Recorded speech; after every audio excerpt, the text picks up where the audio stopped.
বন্ধুরা আরেকটু আপনারা খুশি হবেন যে আরেকটু অবাক লাগবে আপনাদের। দেখেন মাঝখানে আবার মরিচ গাছও আছে আমার 2-1টা, ঠিক আছে? দেখেন কত সুন্দর সুন্দর মরিচ, হ্যাঁ, একদম গোল মোটা মোটা মোটা মোটা মরিচগুলা, ঠিক আছে? দেখেন অনেক মোটা মোটা মরিচ, ঠিক আছে? এই দেখেন, দেখছেন? মানে এরকম মোটা জাতের মরিচ এই যে হইতেছে, হ্যাঁ, এরকম এরকম মানে অনেক মোটা মোটা মরিচগুলা মোটা, ভালোই ঝাল আছে, ঝাল মরিচগুলো। এরকম গাছ আবার মাঝখানে 2-3টা গাছ আছে আমার, এই একটা গাছ, ওইখানে আর একটা গাছ আছে ওখানে, ঠিক আছে? ওই যে ওখানে আরেকটা গাছ আছে, ওই গাছের সাথেও এরকম মরিচ আছে, ঠিক আছে? খুব ভাল লাগে, ঠিক আছে? সুন্দর। যা মানে খুব ভালো ভালো লাগার জিনিস আর কি, ঠিক আছে? আমার কাছে খুব ভালো লাগে।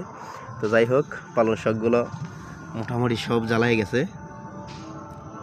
তো ভিডিওটা কেমন লাগলো আপনাদের কাছে অবশ্যই অবশ্যই জানাবেন। পরবর্তীতে যেন আমি আরও ভালো ভালো ভিডিও করতে পারি, সেজন্য আমাকে কমেন্টের মাধ্যমে আপনারা আগ্রহ